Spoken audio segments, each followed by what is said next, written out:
In this episode, we're heading south into the stunning Victorian high country. But only a couple of hours in, I remove a rather important mechanical piece that ultimately results in a 20-hour recovery ride home. How bloody good. But all that aside, this was still an epic weekend away, so settle in somewhere comfortable and let's take a look.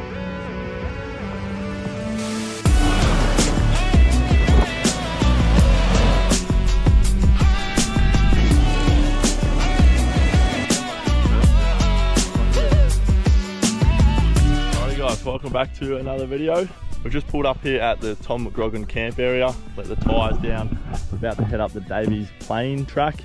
So we'll cross the Murray just down that way. We've got my sister Amy and her husband Matt along with us on this trip, sporting their D-Max. That's Matt, that's Amy, and then Chantel out there is coming along with me. We're still gonna make our way through the mountains down towards like Suggenbuggen. It's 10 o'clock now, so we've made pretty good time, but I think we'll hit the road and get things underway. It's supposed to be pretty good weather all weekend, so definitely keen to go and enjoy it. Let's roll.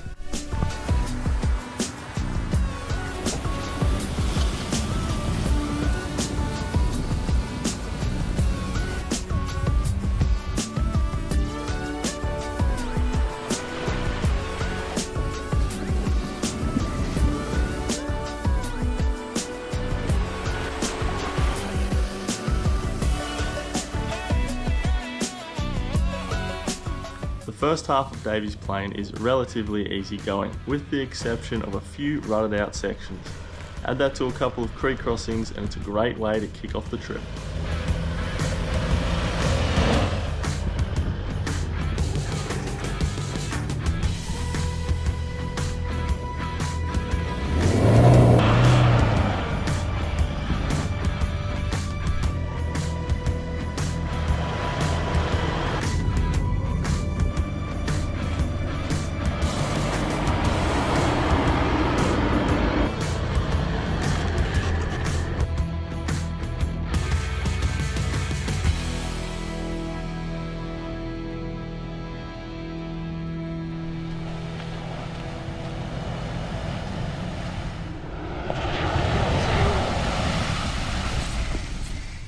Not far from the peak is one of the highlights of this track, Davy's Plain Hut.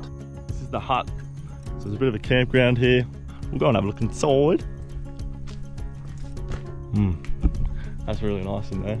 Built by the Gibson family back in 1939, the hut started out as a cattleman's retreat and served such purpose for a good 17 years, with the last cattle grazed in 1956. We hear some wild animals in here. What are you dirty little grubs doing? Get out of the hut, mate. Get out of my swamp. Today it stands tall as one of the go-to campsites for many fall drivers. Bit of a tricky section here. It's quite rutted out. The rest of the track's been pretty good. There's been a few fallen trees and stuff, but this is a bit off camber, so I'll just spot Matt up here. I don't know where this life will take me. I just know I'm here for the ride.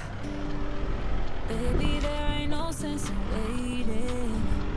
Yeah, we don't know if we got the time. Oh, I'm just a country girl. Nicely done. That's alright. It was a bit sketchy driving up there, but it's, found the right line. Sweet. Stop, I don't make no stops. Yeah, this town was once all that I knew. I'll never forget my roots. I'll never forget my roots. In the city, underneath all the flashing lights.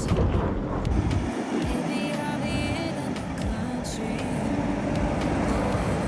sleeping night.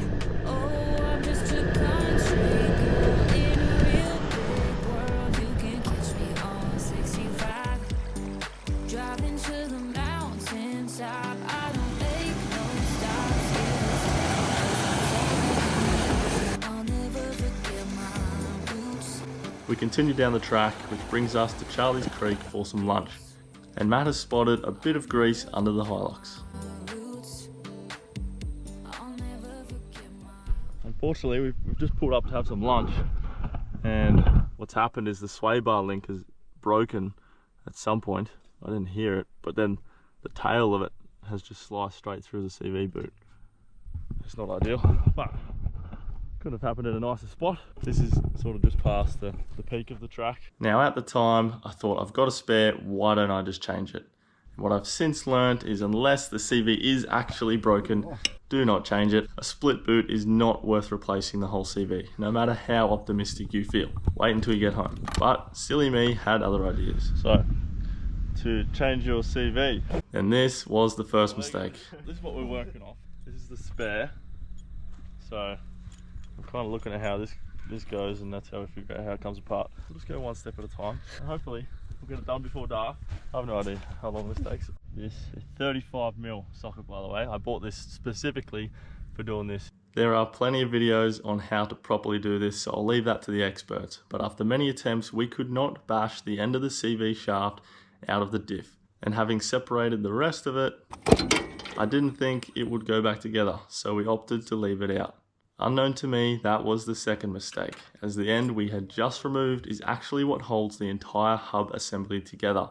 In simple terms, the wheel is now being held on with 10 years of factory hub friendship. Well, we got most of the CV out, but we couldn't for the life of us get this section out. Anyway, so running the Bluetooth CV on the left side for now, still 3-wheel drive. I'll just have to take it easy, obviously, because there's going to be a lot more pressure on the other side. I'm ready for a drink. Drinks? Fuck. Having been a couple of hours now, we decided to set up camp and call it a day.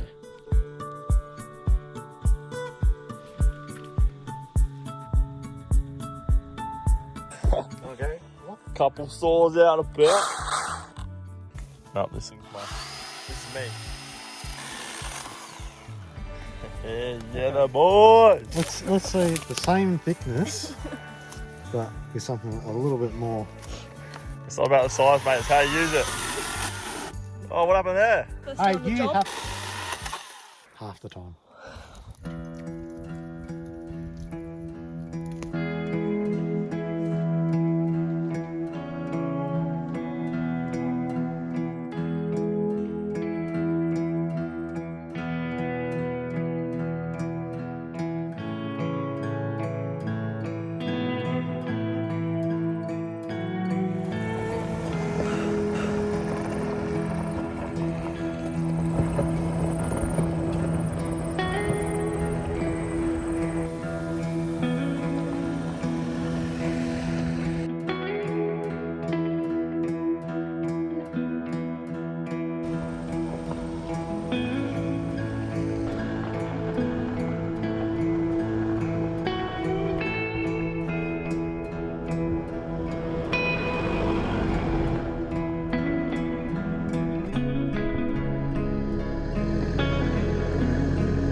So I've just done a little bit of fall driving now, coming down McCarthy's track, and I'm just sort of double checking everything up the front here is all right. So I think we're gonna go Limestone Creek track next, which has a few steep sections, so we'll just see how we go there. We'll just take it easy for sure.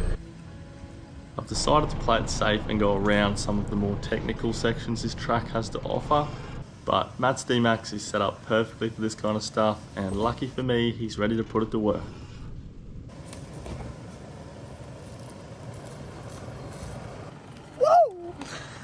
I'm jealous. There's heaps of these like cool little sections that I'm having to baby it through.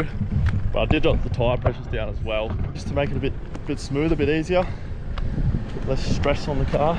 As the track steepens, 3-wheel drive Hilux is starting to struggle. If need be, we'll just use a max track, so that's a little section. Just come to a section here where it's a bit too steep and skatey. I've had a couple of goes and I'm just spinning wheels, so we're gonna get Matthew to come up first. And I can get to the top, I just can't get to that last pinch, so I'll get him to drive up, and then he'll probably hook a snatch onto me and just help me pull the rest of the way. I've got the winch ready to go just in case, but we shouldn't need that. It'll just be a little tug. And in typical Matthew fashion, he is not holding back.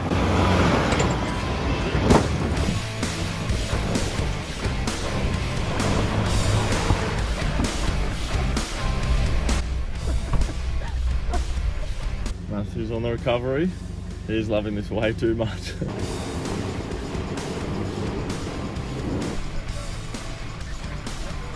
And with a little help from the D-Max, it's smooth sailing to the top.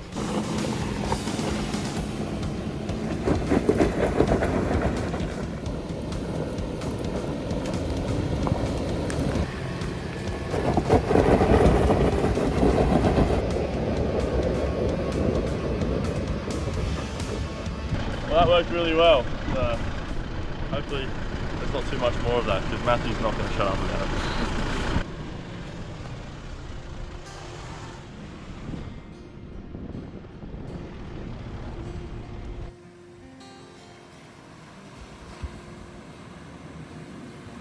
Tastes like Barcelona, place I've never been before. You live with you, love us, think you love me anymore. Chantel. Turn out a front view. Are you going to get the camera? Yeah. Look off for that shit, I done that before. Can someone come and get me?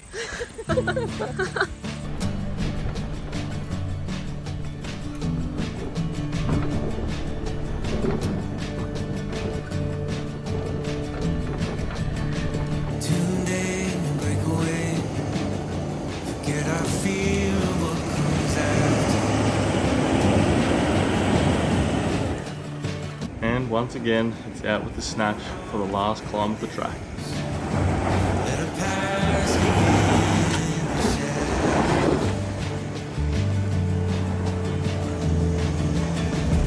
Days like these. We're just taking off after lunch again. And we've sort of reached a bit of a spot where, as you can see, there's a few holes and stuff in the ground here, and we're both sort of fighting to get up. So we've actually run into a couple of cars here on their way down, and the absolute legends are going to help us get up this little pinch, and then it should be pretty easy going from there, hopefully. So, yeah. So there we go. Come and go, so let this feeling grow. Well, that worked exceptionally well. Shout out to those guys for the hand. I could always winch in that situation, but it's a lot easier if you've got people around to help you. But yeah, that worked really well. I don't know what you guys saw, because I couldn't see shit. We're up now. They were saying it does get a bit easier from this point onwards. Bit of a steep decline, and then after that we're sort of at the end of the track anyway. So we'll keep trekking. We'll get there. Like a river keeps on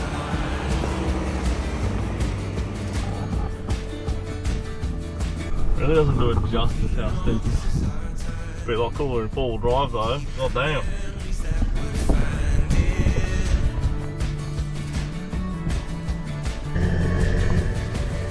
times like these. Come and go, so let this feeling grow.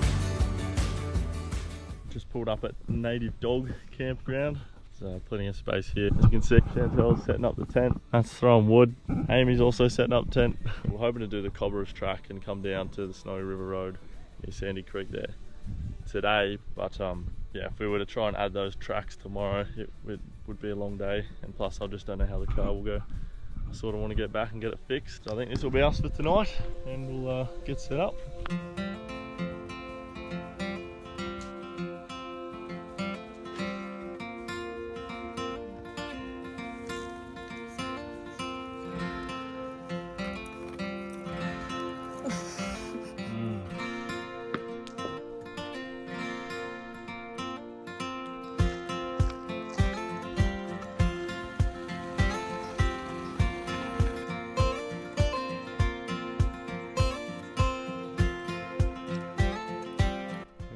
Wondering how we shower, we've got a stainless bucket, fill it up, chuck it on some rocks, or if you've got like a little hanger thing, put it over the fire. Usually we've got a pump that we can sort of shower with, but I don't have that. So I'm just going to splash it on myself, and that'll do. But yeah, that's sort of the simplest way you can do it when you're camping. Get all the grease off me, all the dust from today, and hopefully have a good night's sleep. Time for some dinner.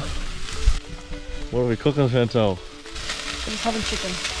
Just chicken. Well, it's actually chicken and rice, satay chicken. Pretty self-explanatory.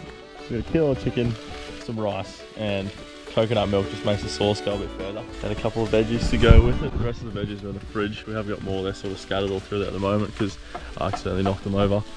But yeah, the other guys cooked last night, so it's our turn tonight. Should come up good. It's nothing better than a hot feed on a cold night.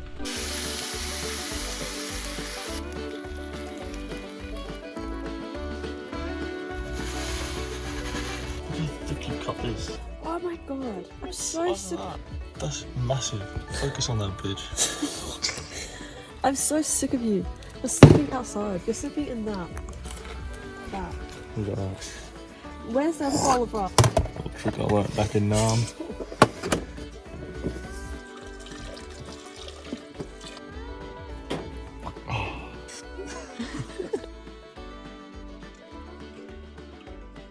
Sick. Now everyone has to stand here while we eat. No. Look at his little paws. Is it eating the chicken and rice? Oh man, I threw veggies over there and even it's not eating the veggies.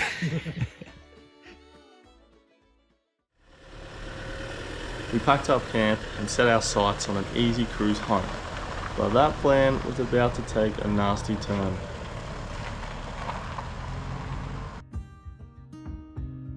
Well, things in the front end of the Hilux have got a little more serious.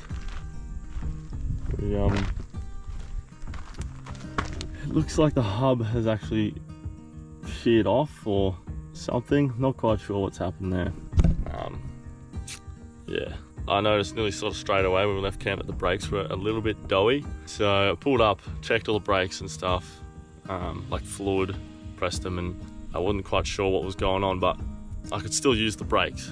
Basically, I could still use the brakes, and it'd just take like maybe 2 pumps and it was working sweet. So we thought, yeah, we're just gonna try and limp it back to a more main road, so we're sort of on the way out now, but we've literally been driving for maybe 20 minutes and then started to hear a little bit of grinding.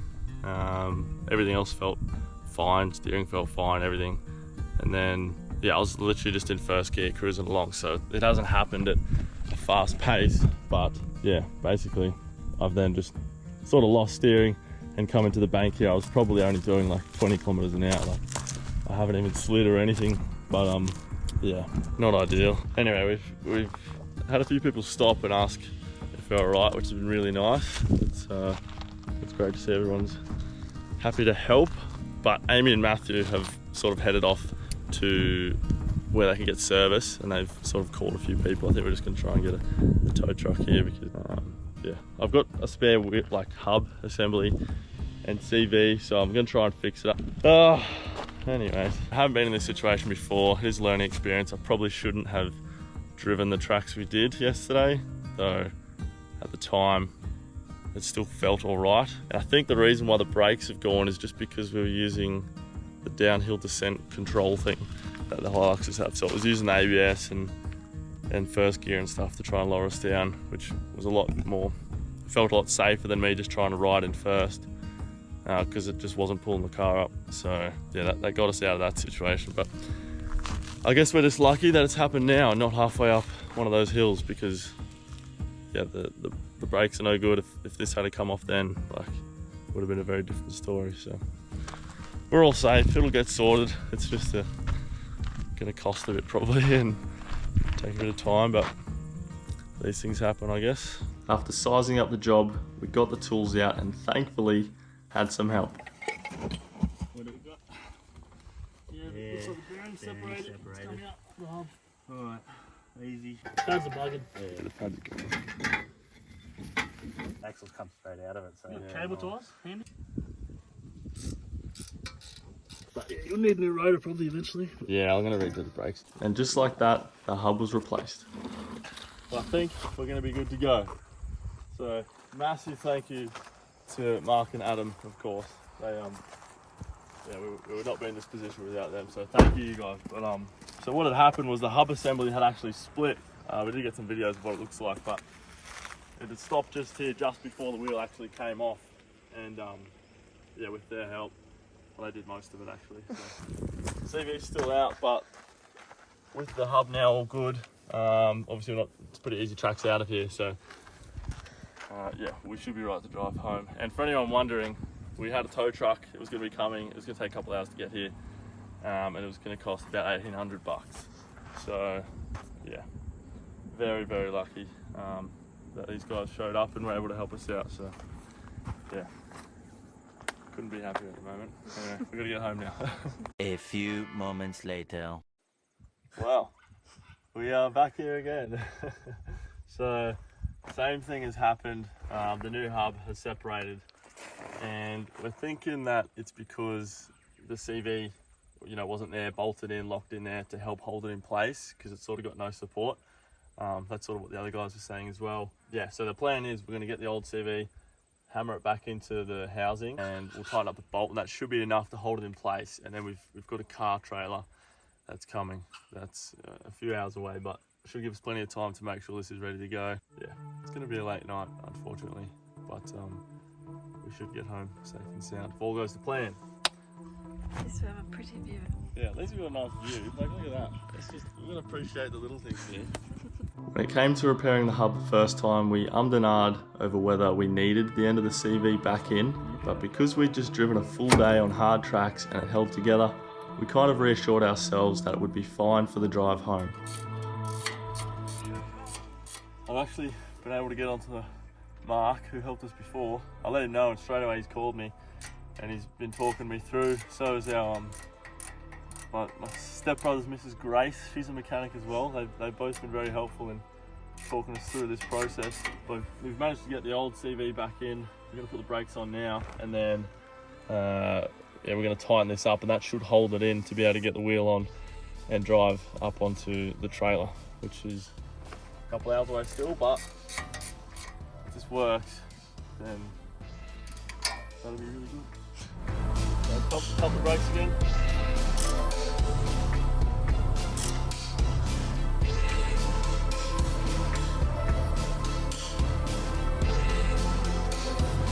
That all back together with this nut sort of pulled in square with the hub. It's not quite there, so there's really not much else I can do. What we're going to do now is put the wheel back on, tighten it up, and when we bring it down onto the weight of the car, it will hopefully sort of self-center. We'll try to roll backwards and forwards a little bit. It's only got to roll into the trailer. I do want to get it sort of on a bit more of a flat, like only a couple meters back there. So yeah, that's the idea. Hopefully it works. Finally, after some unpleasant crunching,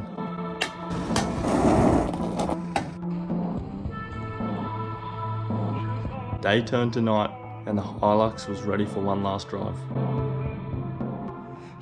There's lights in the distance. This might be it.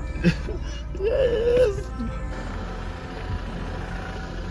It's just come 9 o'clock now, and we have ourselves a Jeep with a car trailer. Hello. Oh, how good. Let's get this thing on. We decided to tow with the D-Max. Being the heavier car and not a light, short wheelbase toaster, it was the safest option. So we packed what we could into the Jeep to lessen the load. This is it. She's all on, strapped down, and we're going to start trekking home.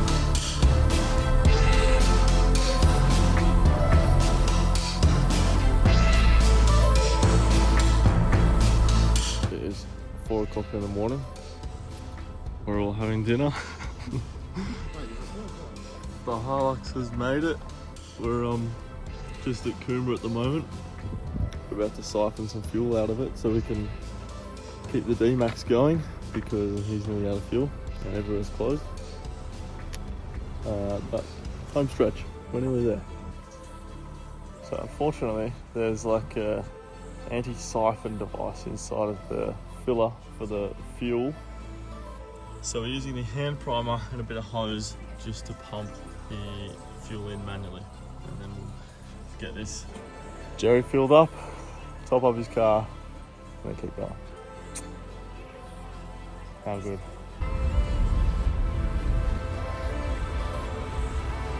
After a grueling 20 hours from when we first started fixing this car to when we arrived home at 7 in the morning, it was finally time for some much needed rest.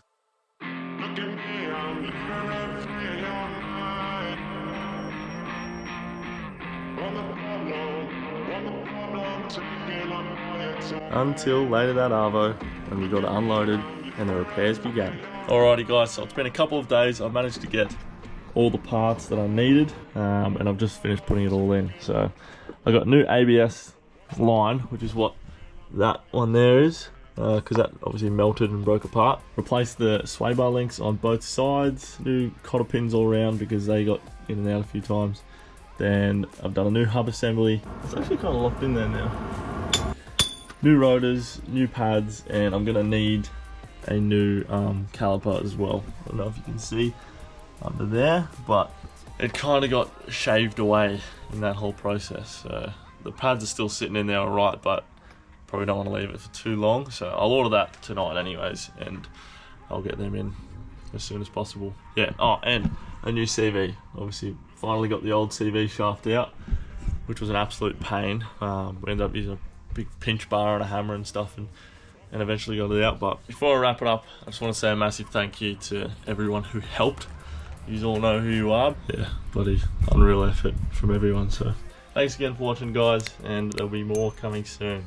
So I'll see you then.